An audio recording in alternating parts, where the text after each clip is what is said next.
Take a look at this picture and try not to smile. Now look at that one. Okay, maybe not everyone's a dog person, but doesn't those pictures just warm your heart to see? I just use these two pictures because they're my own fur babies. I've talked about them before. The first one, if you don't remember, his name is Blue. He's an Australian Shepherd that I adopted from a farm in Topeka, Kansas. He's almost 5 years old. The second one is Coda. He is a Husky. And that picture was taken when he was about 9 weeks old. I just love that picture because it shows his personality. He's ditzy and just fun to have. He's a little over 2 years old now, still just as cute as ever, but I'm also partial to him. These dogs are what bring a smile to my face every time I come home from work, anytime I leave the house and just walk in. They always greet me with enthusiasm and they're happy to see me. They have smiles on their faces as well. I don't know if you saw in the pictures, but they are definitely smiling. Even though I'm in the military and I do deploy for months at a time, leaving the country, they still love me unconditionally and I love them just the same. This is part of the reason that I think everyone should own a pet at all ages, whether you're a child, a young adult, an elderly person, and I don't think you should just own a pet. I think you should adopt whenever possible. They're good for your emotional and physical health. They give you companionship, and as a plus, you can help save a life. So before I mentioned that having animals is good for your health, and this is for many reasons. One is in regards to asthma and allergies in children. According to a study done by the JAMA Network Paradoxical Effect of Domestic Animals on Asthma and Allergies Sensitization, children that are exposed to pets within their first year of life are less likely to develop asthma and allergies. And also for children without brothers and or sisters, research shows that pets help children develop greater empathy, higher self-esteem, and increased participation in social and physical activities. Another study done by PMC U.S. National Library of Medicine National Institute of Health stated that whether a dog owner walked their dog or not, dog owners' odds of achieving sufficient physical activity and walking were 57 to 77% higher than non-dog owners.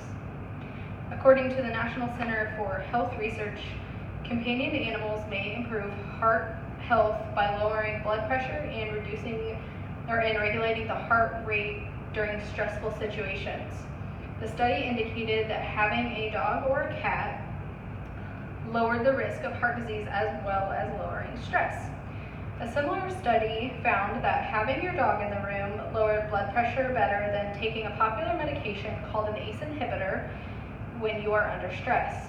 And as someone that works in the pharmacy selling prescription medications that are supposed to help with this, even I agree that if you can adopt a pet and help reduce your blood pressure without having to take medications, I support that 100%. And pets can also serve as more than just companions.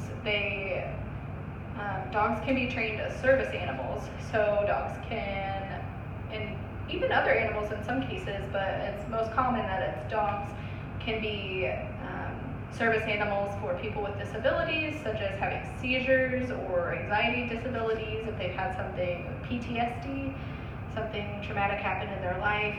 They can be seeing guide dogs for the blind, and they can also just help with day-to-day activities for elderly people. Now, according to the American Society for the Prevention of Cruelty to Animals, there are still 3.3 million dogs in animal shelters still waiting to be adopted. And that's just dogs.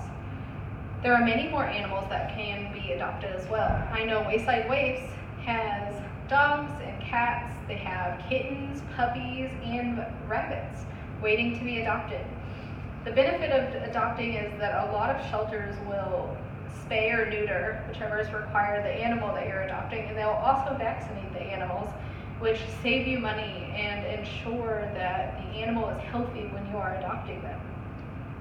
Each year, approximately 2.7 million animals are euthanized. And by adopting an animal, you are freeing up space for another animal to have a place to stay, potentially saving a life. You are also giving an animal a second chance at a life in a loving home to be your companion. Obviously, I'm partial to dogs because I've always had a dog growing up in the house until even today. But I think you should just adopt any animal. Some people are cat people, some people like birds, some snakes and fish and everything. I think just having something to take care of and something to love you back unconditionally is very important. And if you aren't in a position to adopt an animal, you can help out in other ways, such as donating money to shelters and just your time. Volunteering is very helpful for the animals and shelters. Volunteers in foster families help train the animals that maybe are just too young and haven't had a training opportunity or were neglected by their previous families or abused. Socializing these dogs back in a loving and caring way can save their lives.